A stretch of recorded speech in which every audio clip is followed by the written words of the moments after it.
అమ్మా భవానీ, నువ్వు చేస్తున్న దీక్ష ఈ రాష్ట్రమంతా తెలిసిందమ్మా. ఇదిగో పేపర్లో పడింది.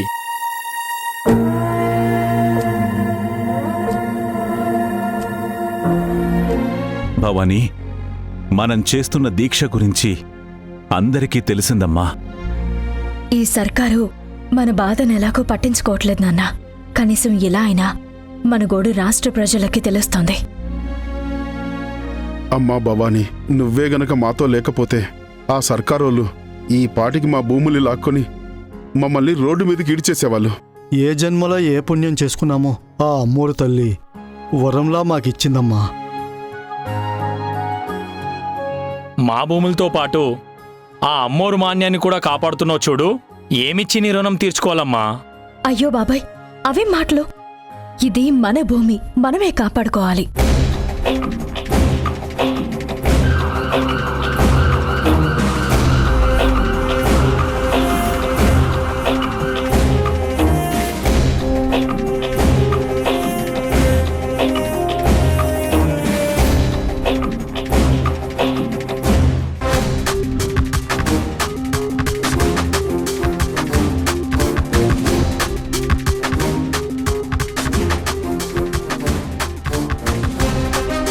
చూడండి, సరిగ్గా మీకు అరగంట టైం ఇస్తున్నాను. మీ అంతటా మీరే ఈ చోటు ఖాళీ చేసి వెళ్ళిపోండి. లేదంటే మీ ప్రాణాలకు మేము గ్యారంటీ కాదు. మీ బెదిరింపులకి మేము భయపడము. మీరు మా ప్రాణాలు తీసినా సరే ఈ చోటు వదిలిపెట్టి వెళ్లే ప్రసక్తే లేదు. మర్యాదగా దీక్ష విరమించుకుంటారా లేదా మేమే దీక్ష విరమించేలా చేయమంటారా? మా ప్రాణం పోయినా సరే ఇక్కడి నుంచి వెళ్ళము. కానిస్టేబుల్స్ సార్, లాగిపడేయండి వెళ్ళని. రండి.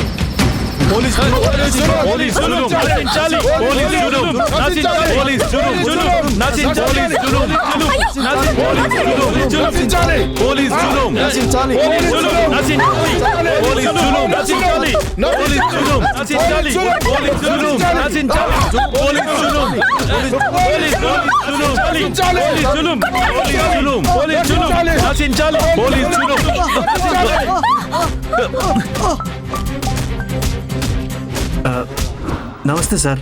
ఏం జరుగుతుంది అక్కడ? సార్, వీళ్ళు మర్యాదగా చెప్తుంటే మాట వినట్లేదు సార్. అందుకే వీళ్ళని బలవంతంగా ఇక్కడ నుంచి ఖాళీ చేయిస్తున్నాం. మీరు చేస్తున్నంత న్యూస్ లో వస్తుంది.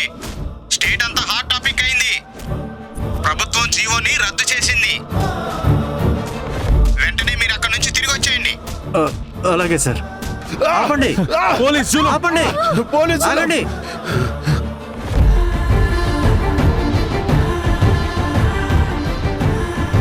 అందరూ బాగా వినండి. పార్వతీపురం భూముల్ని, అమ్మోరు మాన్యం కింద ఉన్న భూమిని జప్తు చేయాలన్న జీవోని ప్రభుత్వం రద్దు చేసింది.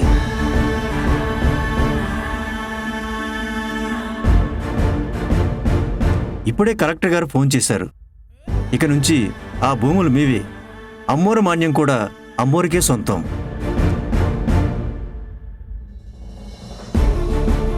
ప్రభుత్వం మిమ్మల్ని ఇక ఎలాంటి ఇబ్బంది పెట్టదు. ఎస్ఐ గారు, ఇక వెళ్దాం పదండి. అమ్మ భవానీ,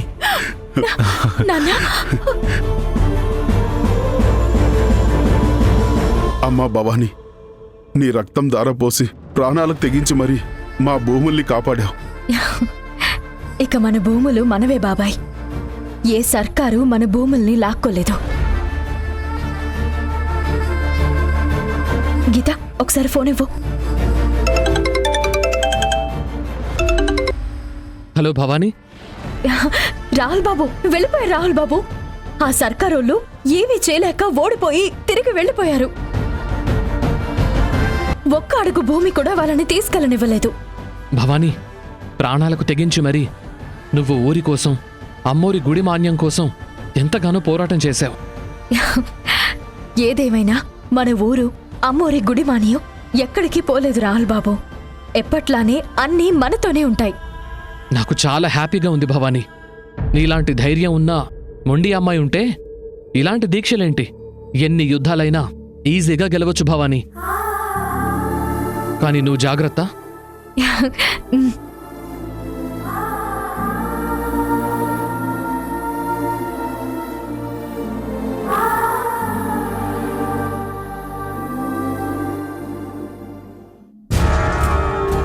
అమ్మా, ఈ పాటికి పోలీసులు వాళ్ళని ఖాళీ చేయించి ఉంటారంటావా? తప్పకుండా చేయిస్తారన్నయ్య. ఎస్పీ ఫుల్ బెటాలియన్తో వెళ్లారు. ఎవరడ్డం వచ్చినా ఈరోజు వాళ్ళందర్నీ అక్కడి నుంచి తరిమేసి ఆ భూమిని మన సొంతం చేసుకుందామన్నయ్య. నానా నానా అత్తయ్య, ఏం జరిగింది విజయ్? ఎస్పీ వాళ్ళు వాళ్ళందరినీ ఖాళీ చేయిస్తుంటే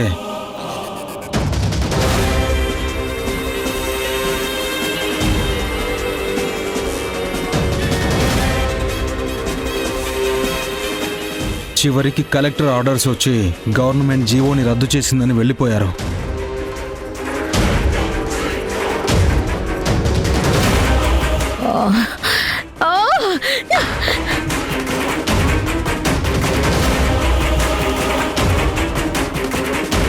ఏంటన్నయ్య ఇది? ఇప్పటి వరకు మనం పడిన కష్టం అంతా వృధా అయిపోయింది. వేల కోట్ల రూపాయలు బూడిదలో పోసిన పన్నీరైపోయాయి. ఇప్పుడు ఆ మలేషియన్ కంపెనీ వాళ్ళకి నేను ఏమని సమాధానం చెప్పాలి? కనీసం కోర్టులో కేసు వేద్దామన్నా కానీ ఆ భూమి దిక్కుమాలిన భవాని పేరు మీదే ఉంది. వీళ్లను వెళ్ళగొట్టి ఆ భూమిని లాక్కుందామంటే వీళ్లను వెళ్ళగొట్టలేకపోతున్నాం. ఏంటమ్మా మన పరిస్థితి ఇలా అయింది? నువ్వన్నట్టు అన్ని చేతుల్లోకొచ్చి జారిపోతున్నాయి.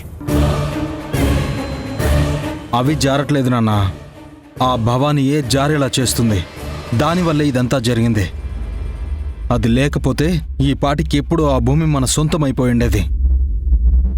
భవానీ భవానీ భవానీ, అసలు ఎవరితోనయ్యా ఈ భవానీ?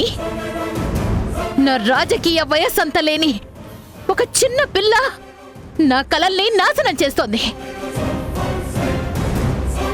నా రాజకీయ భవిష్యత్తుని ప్రశ్నిస్తోంది. నా అధికారాన్ని, నా ఆహాన్ని గెలుస్తోంది. నిజమేనమ్మా, ఆ భవాని వల్లే మనం ప్రతిసారి ఓడిపోతున్నాం. ఇన్ని వందల ఎకరాలు, వేల కోట్లు ఒక్కదాని మొండిపట్టు వల్ల మన సొంతం కాకుండా పోయాయి. దాన్ని అడ్డు తప్పిస్తే తప్ప మనం అనుకున్నవేమీ చెయ్యలేం. ఏది గెలవలేవన్నయ్యా. ముందు ముందు మనం ఏం చెయ్యాలన్నా, ఏది గెలవాలన్నా అది ప్రాణాలతో ఉండకూడదు. అయితే దాని ప్రాణాలు తీసేద్దామమ్మా. మన గెలుపు నాపే ఏ ప్రాణం ఈ భూమి మీద ఉండకూడదు. తీసేద్దామన్నయ్యా. ఈసారి గురి పెడితే తప్పకూడదు. మనకెదురొచ్చిన దాని గుండెలు చెదిరిపడాలి. అలాగే అమ్మా. నాన్న, ఫైనల్గా న్యాయమే గెలిచింది నాన్న. గవర్నమెంట్ వాళ్ళు భూమిలో పిడికడు మట్టి కూడా తీసుకెళ్ళలేకపోయారు నాన్న.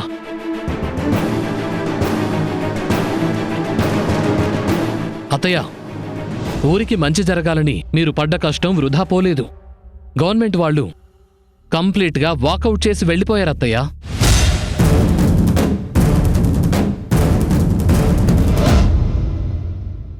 అవును రాహుల్, మీ అత్తయ్య ఆ భూమి ఎక్కడ గవర్నమెంట్ వాళ్లకు వెళ్ళిపోతుందోనని పాపం ఎంతో మంది ఆఫీసర్స్తో మాట్లాడి అందర్నీ ఒప్పించి వాళ్ళు వెనక్కి వెళ్ళిపోయేలా చేసింది. నిజమా అత్తయ్య? అత్తయ్య, మిమ్మల్ని అమ్మ చెప్తోంది నిజమా? మీరే మాట్లాడి ఈ ఇష్యూని సాల్వ్ చేశారా? చెప్పాను కదా రాహుల్, నేను ఈ ఊర్లో పుట్టిందాన్ని అని. మన ఊరు నాశనం అయిపోతూ ఉంటే చూస్తూ ఎలా ఉంటాను? అందుకే ఎంత కష్టమైనా గవర్నమెంట్తో మాట్లాడి కన్విన్స్ చేసి ఆ ల్యాండ్ ఎక్కడికి పోకుండా చేశాను. సూపర్ అత్తయ్య నువ్వు. నాకు తెలుసు అత్తయ్య, ఎవరైనా కష్టాల్లో ఉంటే వాళ్ళకు సాయం చేయకుండా నీ మనసు ఉండదని. నీ మనసు 24 క్యారెట్స్ గోల్డ్.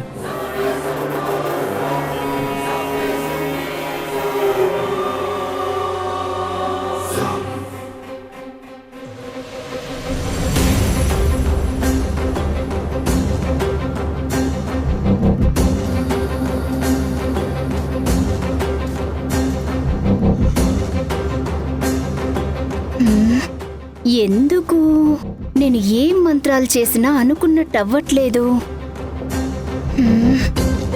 ఎప్పుడు చూసినా చివరి వరకు వచ్చి బెడిసి కొడుతున్నాయి.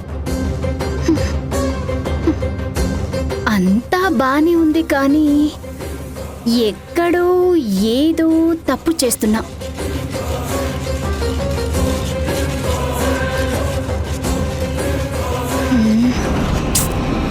ఛ!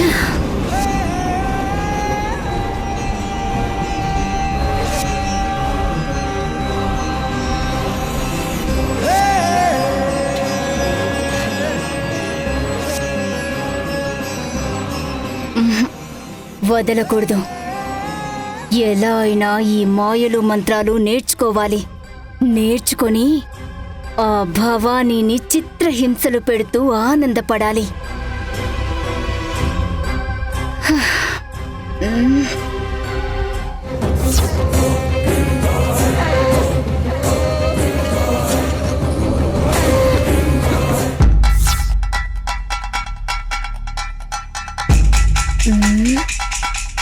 ఒకసారి ట్రై చేసి చూద్దాం.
మధురా,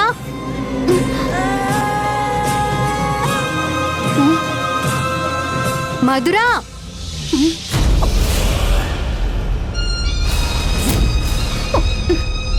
పిలుస్తుంటే పలకవేంటే?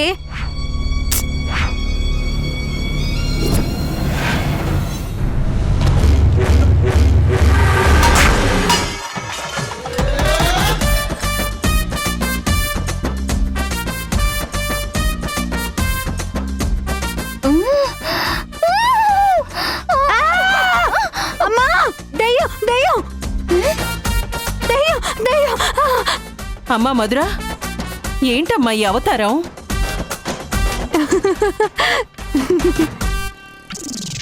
మధురా, అచ్చం దయ్యంలానే ఉన్నావు. నువ్వు మామూలుగా కంటే ఈ విషయంలోనే బాగున్నావు.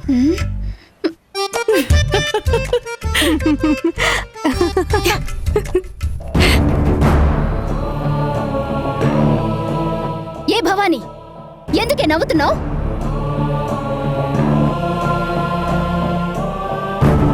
ఇంకోసారి పళ్ళు బయటకొచ్చాయో చంపేస్తా. ఏంటి మధురా, ఏదో సరదాకి నవ్వితే అంతలా కోప్పడాలా?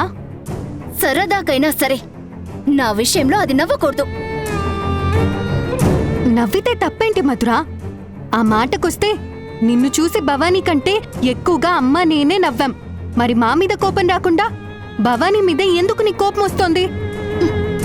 చీమా నా అమ్మ, నువ్వు నా అక్క. మీరిద్దరూ నవ్వినా మీ మీద నాకు కోపం రాదు. మీరు నవ్వచ్చు, కానీ భవానీ ఈ ఇంటి బిడ్డ కాదు, బయటమ్మాయి. అది మాత్రం నవ్వకూడదు.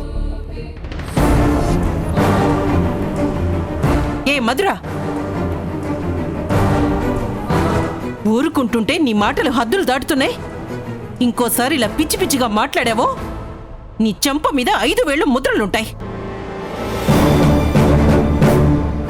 నేను చూస్తూనే ఉన్నాను. ఎప్పుడు చూసినా భవానీని వేరు చేసే మాట్లాడతావు. వేరుది కాబట్టే వేరు చేసి మాట్లాడుతున్నా.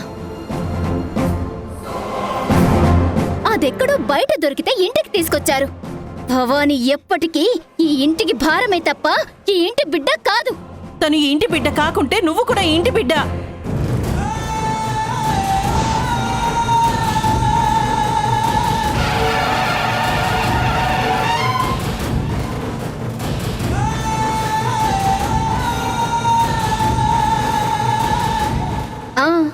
ఈ ఇంటి బిడ్డ చెప్పమ్మా, పూర్తి చెయ్యి. నేను కూడా ఈ ఇంటి బిడ్డ ఏంటి అంటే? నేను కూడా ఈ ఇంటి బిడ్డ కాదా?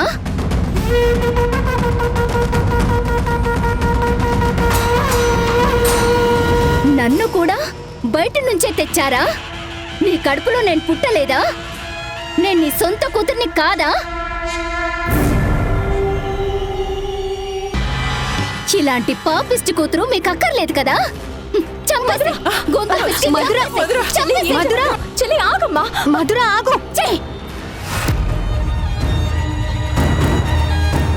ఎవరే నీ చెల్లి?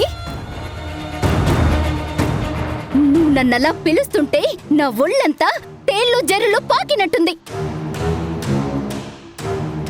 నన్ను తాకొద్దు.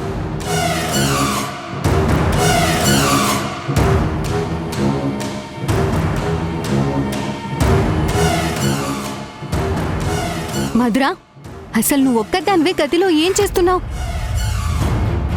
పైన ఉండాల్సిన పిండి నీ తల మీద ఎందుకు పడింది? ఎలాగో ఒకలా పడిందక్క. ఇప్పుడు అది అవసరమా? ఎప్పుడు చూడు నీ కళ్ళు నన్ను దొంగను చూసినట్టే చూస్తుంటాయి.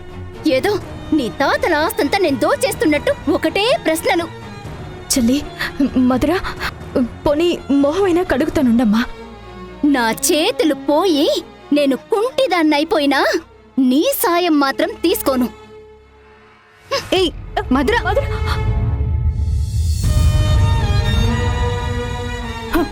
భవానీ బాధపడకమ్మా. మధుర ఏంటో రోజు రోజుకి రాక్షసిలా మారిపోతుంది. ఎందుకమ్మా చెల్లికి నేనంటే అంత ద్వేషం? చెల్లిని నేను ఎంత ప్రేమగా చూసినా తను మాత్రం నన్ను పురుగు కన్నా హీనంగా చూస్తుంది. పురుగు నువ్వు కాదు భవానీ, ఆ మధుర. అందుకే నీ ప్రేమని అది తీసుకోలేకపోతోంది.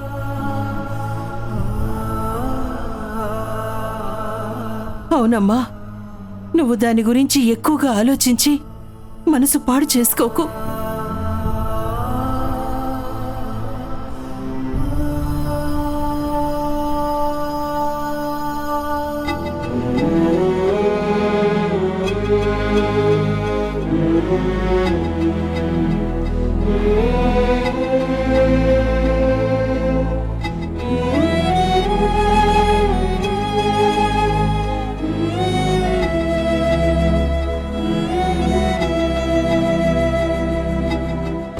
కావేరి, మధుర ప్రవర్తన మాటలు చూస్తుంటే భయం కాదు, గుండెలు అదిరి పడుతున్నాయి. మధురలో ఉన్న ఈ వినాశపు బుద్ధి ఎక్కడికి దారి తీస్తుందో ఏంటో.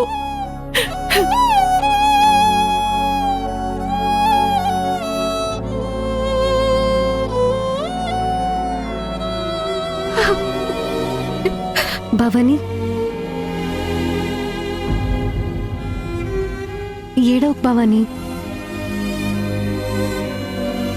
దాని సంగతి తెలిసిందే కదా. దానికి బుద్ధి లేదు, ఇక రాదు. అక్క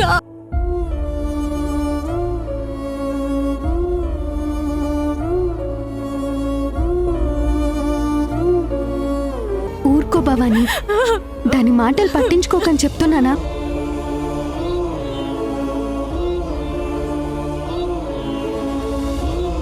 ఎన్ననుకున్నా మధుర చెప్పింది నిజమే కదక్క.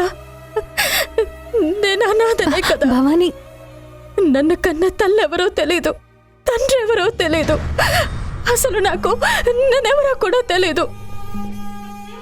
భవానీ, నేను నిజంగానే ఈ ఇంట్లో అమ్మా నాన్నకు భారంగానే కదక్క ఉన్నాను. భవానీ, అలా పిచ్చిదానిలా మాట్లాడుకో. ఎవరేమన్నా, ఈ ప్రపంచమే నీ పుట్టుక గురించి మాట్లాడినా నువ్వు ఈ ఇంటి బిడ్డవే. నా చెల్లి నువ్వే. చెల్లి నన్ను ఎన్ని మాటలన్నా మన చెల్లే కదా అని నేనెప్పుడూ పట్టించుకోలేదక్క. కానీ ఇప్పుడు తను నన్ను అనాథ అనాథ అంటుంటే నా గుండె తట్టుకోలేకపోయింది. ఊరుకో భవానీ, నీకు మేమంతా ఉన్నాం. నువ్వు అనాథవి కాదు. ఊరుకో భవానీ. పద, లోపలికెళ్దాం.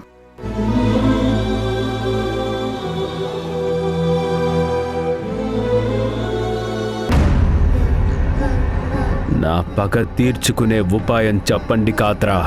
ఆ భవానీని ఊరు సుత్తు చెయ్యి. తను ఎప్పటికీ కన్యగానే ఉండాలి.